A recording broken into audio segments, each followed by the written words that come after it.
This is a brief tutorial showing how to correctly fill in the Excel template for the Task2.2, namely the file datasets metadata OWS template version 2. The file is made up of 3 spreadsheets, one for the datasets, one for the metadata, and one for the web services. Each spreadsheet contains notes for the compilation, explaining the meaning of the different cells. This is the dataset spreadsheet. First and the second column are self-explaining. That is, you have to write down in the first column the name identifying your dataset. In the second column, the unique ID identifier of the use case the dataset refers to. Then you have to specify if your dataset is an input dataset or an output dataset for the use case.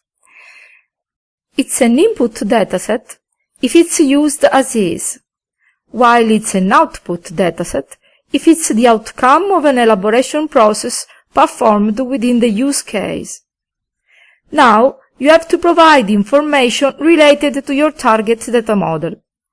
If it's an inspired data model, you have to fill in column E with the relevant inspired theme acronym.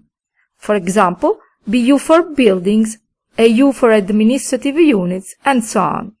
If your target data model is other than inspired, like for instance CityGML, you have to leave inspired theme cell blank and fill in the F column with the acronym of your target data model.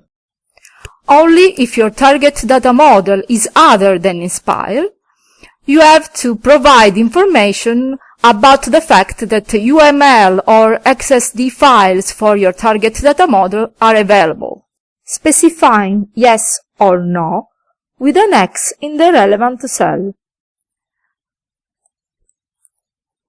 Information must be provided related to the source data model, specifying if a UML or XSD file is available or if source model is available in other format.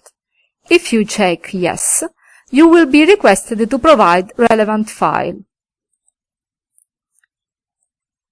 If your dataset has already been remapped into the Spire GML application schema, you can check yes and of course provide the related GML file.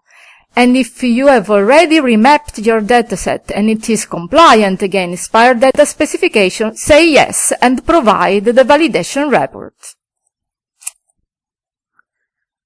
Then provide information related to the source dataset format, eventually legal constraints on your dataset, and then specify the EPSG code of the coordinate reference system. Any other additional information can be inserted in the notes field. For each of the datasets inserted in the datasets spreadsheet, insert a row in the metadata spreadsheet, specifying if metadata file is available, and specifying also the related profile. You can also specify if metadata is compliant against the relevant profile. If web services are available for the datasets, provide information in the OWS spreadsheet.